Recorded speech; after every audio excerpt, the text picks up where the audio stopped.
જય શ્રી કૃષ્ણ, જય ગોપાલ. હમણાં ઘણા દિવસથી વિડીયો નહોતો ઉતારતો, એનું કારણ હતું મન મજા, પણ હવે રેગ્યુલર વિડીયો ઉતારવા માંડીશ.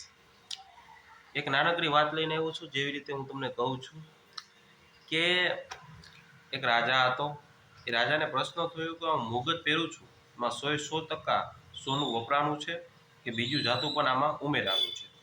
તેને એવો ખ્યાલ આવ્યો, એટલે આર્કિદિયસ નામના એક વ્યક્તિને બોલાવવામાં આવ્યો અને એને પ્રશ્ન પૂછ્યો કે તું ભાઈ આમાં જોઈને કે મને કે કેટલું સોનું છે કે આમાં મિક્સ ધાતુ પણ કંઈ કરેલું છે કે કંઈ વાંધો નહીં.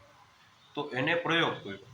ઘણો ટાઈમ વયો ગયો, વિચારે છે, સતત એક જ વિચારમાં પડ્યો છે આર્કિદિયસ કે આમાં કેવી રીતે આનું હું સાબિત કરું. એટલે એક દિવસ તે નાતો હતો તબમાં, તો તબમાંથી પાણી નીકળ્યું. એટલે એને એ આઈડિયો આવી ગયો કે આ મારે કેવી રીતે આને સાબિત કરવું. એટલે રાજાભાઈ ભાગ્યો.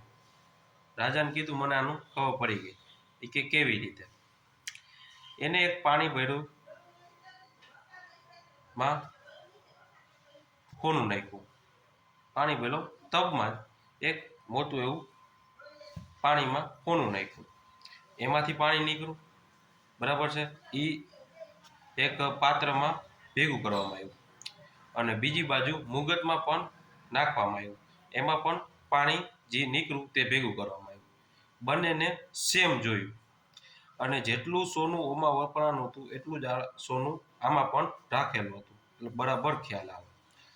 તો સોનામાં જ્યારે ડુબાડવામાં આવ્યું તો એમાં પાણી વધારે નીકળ્યું અને જ્યારે જે મુગટ નાખવામાં આવ્યા એમાં પાણી ઓછું નીકળ્યું.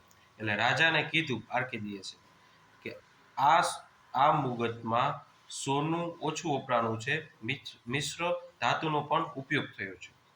ત્યારથી અત્યાર સુધી તેનો ઉપયોગ કરવામાં આવે છે કે સોનામાં કેટલું વપરાણું છે. એ સમયે તેને ખ્યાલ આવ્યો છે. આવી રીતે જો તમારું ધ્યાન એકત્ર હોય, જો તમે એ જ વિચારમાં પડ્યા હોય આખો દિવસ, તો તમને એનું ગમે ત્યારે સોલ્યુશન મળી જ જાય. તેનાથી પહેલાંના જમાનામાં આવું નહોતું આધુનિકરણ કે ખ્યાલ આવે કે કેવી રીતે કેટલું સોનું વપરાણું. એટલે તે સમયે તે વૈજ્ઞાનિકે, તે વ્યક્તિએ તે સાબિત કરી આપ્યું કે મુગટમાં કેટલું સોનું વપરાણું છે. Thank you.